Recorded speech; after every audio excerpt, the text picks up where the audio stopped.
मैसूर भव्य भवनों व उद्यानों का नगर। मैसूर या प्राचीन काल में महिसूर नाम से अभिहित इस नगर का इतिहास पौराणिक है।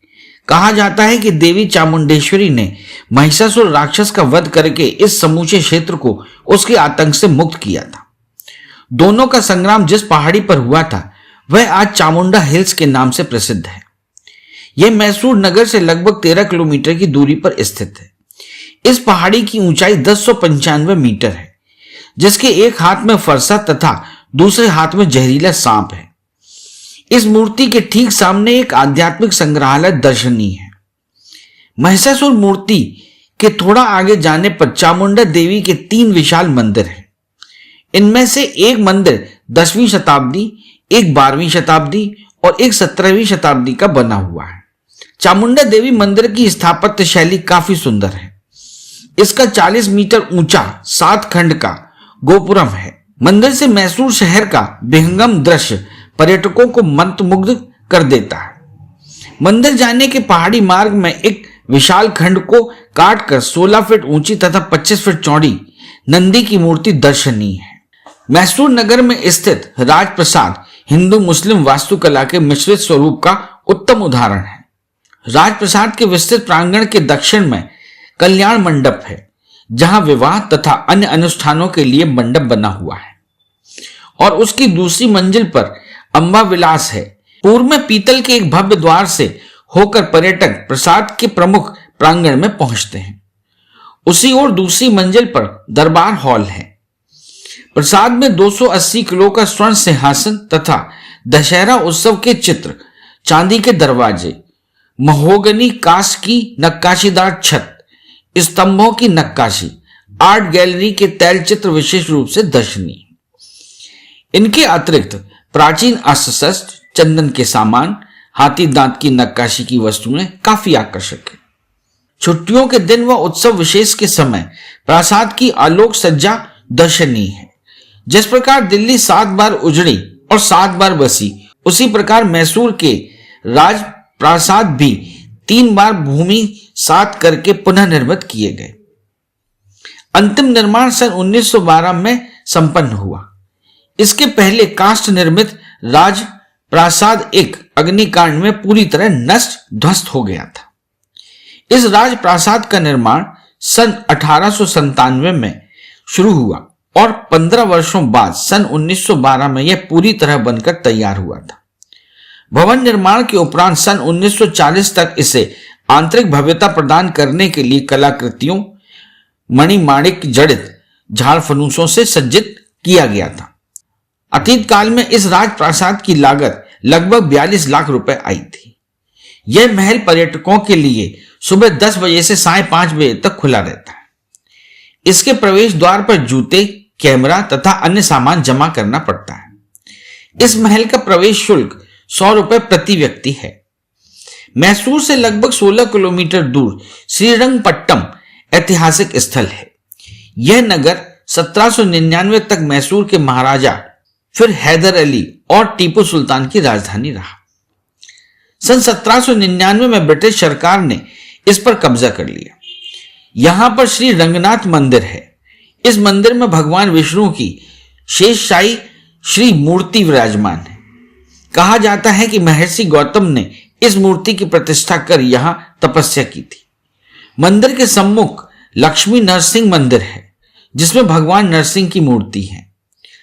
श्रीरंगपट्टम में दरिया दौलत समाधि, मस्जिद, भूगर्भ में कैदखाना और म्यूजियम दर्शनीय है। कावेरी नदी से घिरा दरिया दौलत फ्रांसीसी शैली में निर्मित सुंदर उद्यान है। अतीत में यहां टीपू सुल्तान का ग्रीष्मकालीन आवास था।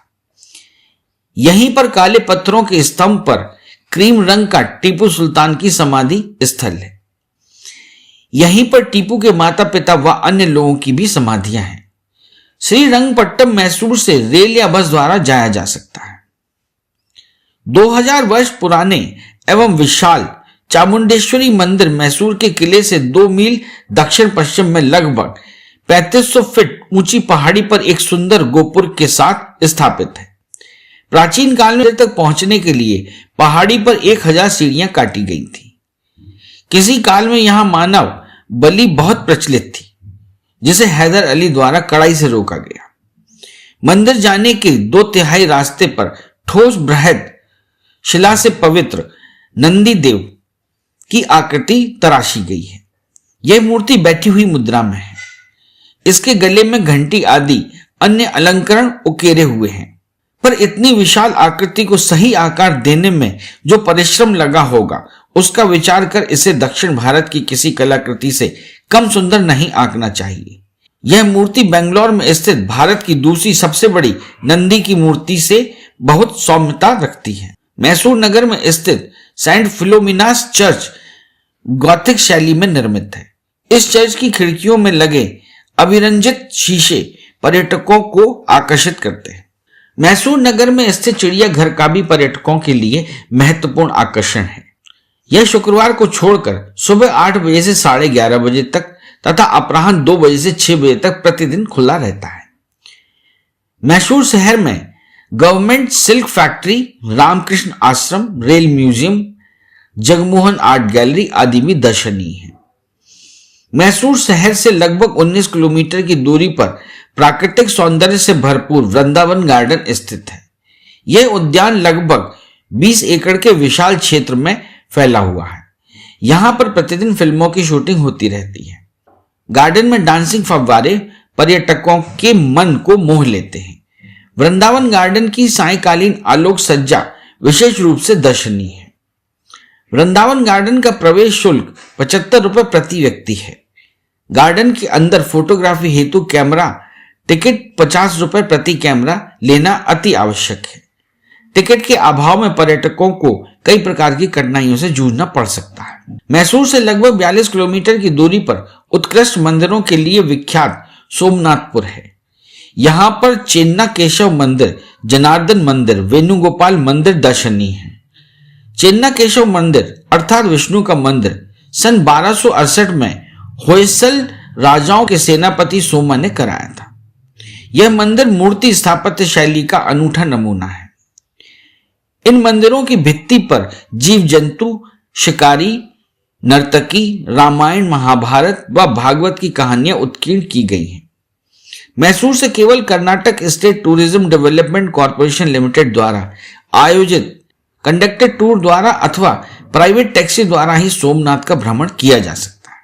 मैसूर के बारे में रोचक तथ्य, यहाँ के मौसम में नेचुरल एसी लगा है और 12 मास शरद ऋतु रहती है, जिसे स्वयं श्री राम ने सबसे सुहाना मौसम कहा था। रामचरितमानस के किष्किंधा कांड में भगवान कहते हैं, वर्षा विगत शरद ऋतु आई, लक्ष्मण देखऊं परम सुखाई। मैसूर क्षेत्र में हरि सिंगार के फूल 12 मास खिलते हैं, जबकि देश के अन्य भागों में सिर्फ आश्विन मास में ही खिलते हैं। किष्किंधा क्षेत्र कर्नाटक में ही पड़ता है, वैसे मैसूर से दूर है। मैसूर की भौगोलिक स्थिति ऐसी है कि यहां से ऊटी, कुर्ग, कोयम्बटूर और केरल के पर्यटन स्थलों को आसानी से जाया जा सकता है। हिंदुओं के लिए यह स्थान परम पवित्र है, क्योंकि 3 श्री रंगों में प्रथम रंग यहीं विराजमान। दक्षिण का काशी कहा जाने वाला नंजनगुड का प्राचीन शिव मंदिर यहीं है। विश्व प्रसिद्ध वृंदावन गार्डन यहीं है। मैसूर पैलेस की सैलानियों से होने वाली वार्षिक आय ताजमहल से भी ज्यादा है। टीपू सुल्तान का महल और मकबरा यहीं है। सबसे प्यारे और अतिथि सेवक हैं यहाँ के लोग, जो यहाँ की विश्व प्रसिद्ध मिठाई मैसूर पाक से भी मीठे हैं। आधुनिक युग के लिहाज से देखें तो मैसूर में केंद्र सरकार के 2 दर्जन से ज्यादा शोध संस्थान हैं। राज्य सरकार के इंक कारखाने की रोशनाई से ही मतदाताओं की उंगली पर निशान दिए जाते हैं। हाल के डिमोनेटाइजेशन के बाद के सारे नोट यहीं छपे थे। डॉक्टर एस राधाकृष्णन और महान इंजीनियर डॉक्टर विश्वेश्वरैया यहीं रहते थे। और खुद आकर देख लीजिए, कहां पड़े हो दूर में, कुछ दिन तो गुजारो मैसूर में। भारत की सड़कों पर कभी धूम मचाने वाली और नौजवानों की पहली पसंद जावा एसडी मोटरसाइकिल मैसूर में ही बनती थी। जयललिता जी का बचपन मैसूर में ही बीता था। मैसूर पैलेस को अंबा विलास के नाम से भी जाना जाता है। यह कुछ चुनिंदा महलों में से एक है, जो आम लोगों के देखने के लिए भी खुला है।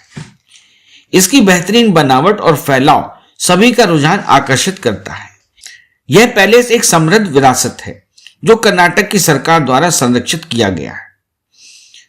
अगर आप फिर भी सोच में हैं कि आपको मैसूर जाना चाहिए या नहीं, तो हम आपको 6 ऐसे कारण बताने जा रहे हैं जिसे सुनकर आप खुद को रोक नहीं पाएंगे। ताजमहल निश्चित रूप से भारत का सबसे प्रचलित पर्यटन स्थल है, पर मैसूर पैलेस भी ज्यादा पीछे नहीं। पॉपुलैरिटी के मामले में ताजमहल के बाद ये दूसरे नंबर पर है। हर साल यहां लाखों पर्यटक आते हैं। अब आपकी बारी है। अगर आपको वास्तुशिल्प में रुझान है तो ये जगह आपके लिए है। मैसूर पैलेस का भव्य दृश्य ही आपको मनमोहित कर देगा। इसकी आलीशान बनावट सबको आकर्षित करती है। इसकी कारीगरी में हिंदू, मुस्लिम, राजपूत और गौथिक शैली का मेल है। यह 145 फीट का 5 मंजिला महल है। इसमें 21 मंदिर है, जिसमें सोमेश्वर मंदिर, लक्ष्मी रमणा मंदिर और श्वेता वारास्वामी मंदिर सबसे प्रचलित हैं। 1936 में बना यह कैथोलिक चर्च फिलोमिना जर्मनी के कोलोन कैथेड्रल चर्च से मिलता है। यह एशिया के सबसे ऊंचे चर्च में से एक है। फ्रेंच वास्तुकार डेली द्वारा निर्मित यह चर्च बेहद खूबसूरत है। आपको यहां एक अलग ही सुकून महसूस होगा और आप यहां फिर जाना चाहेंगे। मैसूर में 10 दिन का दशहरा मनाया जाता है और इस समय पूरे कर्नाटक से लोग इसे देखने आते हैं। यहां तक कि विदेशी पर्यटकों के लिए भी यह बहुत खास मौका होता है, जिसमें वो शामिल होने के लिए दूर दूर से आते हैं। इस फेस्टिवल के दौरान पूरा शहर रोशन हो उठता है। शहर भर में उत्सव का माहौल होता है। खासकर इस दिन मैसूर पैलेस बेहद ही खूबसूरत लगता है। इस पैलेस में 1 लाख से ज्यादा बल्ब लगे हैं, जिनकी रोशनी देखने लोग उत्साहित रहते हैं। पैलेस के पास बन्नी मन टप्पा स्टेडियम में रात को बहुत बड़ा आयोजन होता है, जिसमें राज्य के मुख्यमंत्री मुख्य अतिथि होते हैं। हर दिन यह लाइट एंड साउंड शो होता है, जिसे देखने के लिए भारी भीड़ जमा होती है। एक ऐसा अनुभव है जो सबको करना चाहिए। यहाँ का इतिहास भी काफी रोचक है, जिसे आप इस शो के दौरान जान सकते हैं। चामराज वोडेयार के राजसिक परिवार के बारे में भी आपको कई कहानियां जानने को मिलेंगी। मैसूर जू का नाम श्री चामराजन जूलॉजिकल गार्डन है। 157 एकड़ तक फैला हुआ है।